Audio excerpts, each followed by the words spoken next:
nagawa, wala daw nangyayari. Marami ang umangal at mga nagsasabi wala daw pagbabago, wala daw nagbabago. Sino ang niloko nyo? Baka kayo naloko. Tignan nyo naman ating kapaligiran. Sino ba ang nagbalita ng walang kabuluhan? Maluwag na ang daanan, hindi na ganun ka-traffic. At sa LRT at MRT di na magpapanik. Di ka naaangal sa iyong mga daanan. Di na madumi, di na mabaho ang lansangan. Tapos sasabihin nyo na walang nagawa. Pagbabago dito sa Pinas, hindi yan himala. Kinilusan at inaksyonan ng ating Pangulo. Binigyan leksyon ng mga matitigas na ulo. Kaya kung sino susunod sa kanyang yapak, gawing maayos ang lahat upang tuluyang umulan. Sino ba ang merong nagawa? Sino ang wala? Tignan mo ang pagbabago, lahat di yan himala. Totoo ang nakikita, tinupad niya ang pangako. Yung mga proyektong laki na ng pagbabago. Kaya pasasalamat ang lagi mong banggitin. Kung walang katulad niya, walang gantong tatanawin. Ginawang maayos ang lahat para sa ating bayan, upang maging maayos sa ating bayang sinilangan. Iba-iba na talaga ang pagbabago, pero marami pa rin di naniniwalang tao. Hindi daw kumikilos, walang nagagawa. Sila yung mga tao, nangawalang nangawa. Tignan nyo naman kasi ang pagbabago ng Maynila. Ibang-iba na yung dating tambakan ng basura. Dinadagsanan ng tao at pinupuntahan ang Manila Bay. Grabe na ang kapaligiran, malinaw na ang tubig na dating maitim. Maliwanag na ang dating daanang madilim. Nagtaasan, nagusali at naggagandahan sa pagbabago ng Pinas na di mo inasahan. Buti may mga vlogger na sa ating nagbabalita kung anong pagbabago't nagawa, pinapakita. Hindi sila bias, sila'y maaasahan. Pinapakita ang ganda ng bayang sinilangan.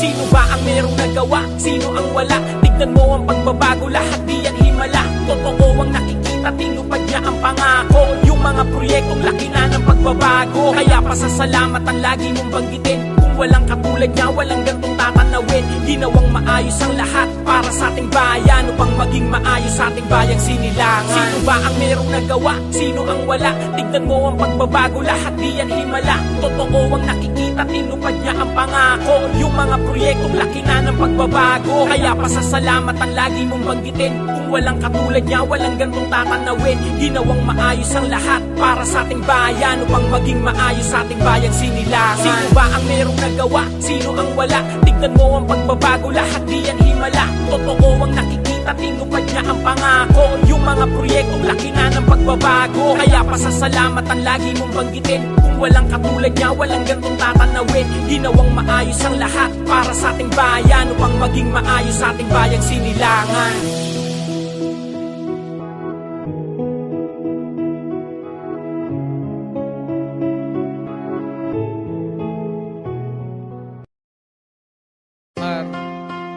Sa pulis, pati military, pati mga barangay, napagkaginulo at nagkaroon ng okasyon sa laban at buhay ninyo ay guys sa alanganin.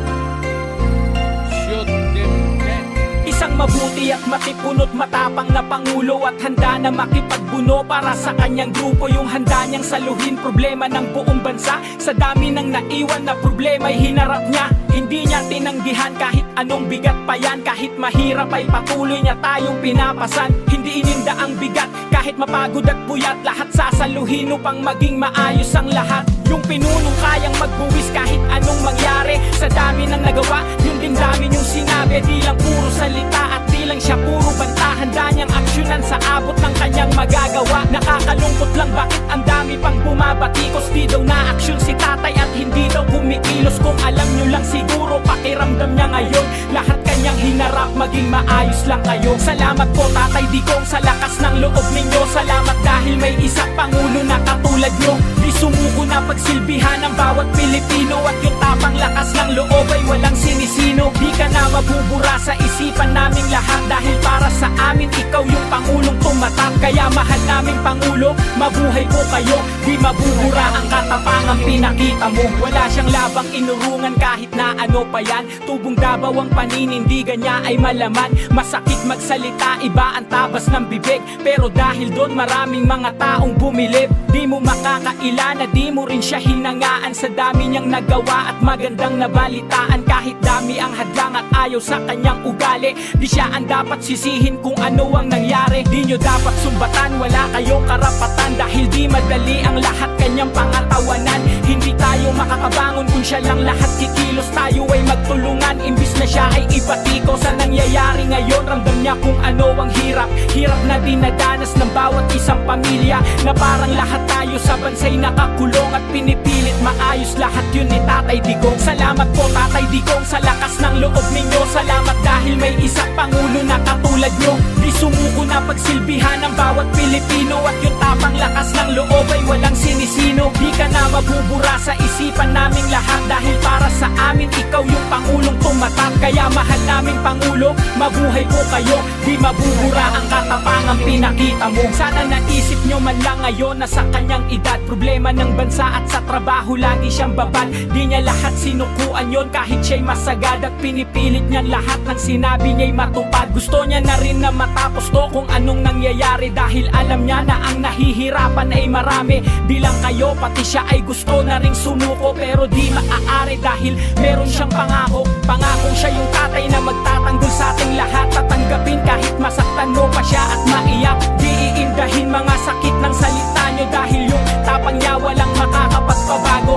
Siya yung presidenteng di dapat patalsikin, di dapat sinasaktan ng salitang matatalim. Yung Duterteng nakilala nyo noon hanggang ngayon, di nagbago yun, siya pa rin yung Tatay Digong. Salamat po Tatay Digong sa lakas ng loob ninyo. Salamat dahil may isang pangulo na katulad nyo. Di sumuko na pagsilbihan ng bawat Pilipino, at yung tapang lakas ng loob ay walang sinisino. Di ka na mabubura sa isipan naming lahat, dahil para sa amin ikaw yung pangulong tumatak. Kaya mahal naming Pangulo, mabuhay po kayo.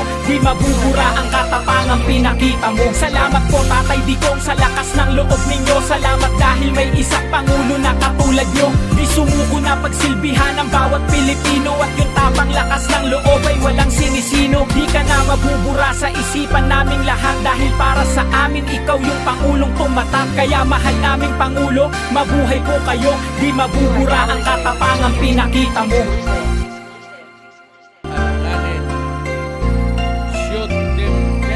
Isang mabuti at matipunot matapang na pangulo, at handa na makipagbuno para sa kanyang grupo. Yung handa niyang saluhin problema ng buong bansa. Sa dami ng naiwan na problema ay hinarap niya. Hindi niya tinanggihan kahit anong bigat pa yan. Kahit mahirap ay patuloy niya tayong pinapasan. Hindi ininda ang bigat kahit mapagod at puyat. Lahat sasaluhin upang maging maayos ang lahat. Yung pinunong kayang magbuwis kahit anong mangyari. Sa dami ng nagawa, yung din dami niyong sinabi. Di lang puro salita at di lang siya puro banta. Handa niyang aksyonan sa abot ng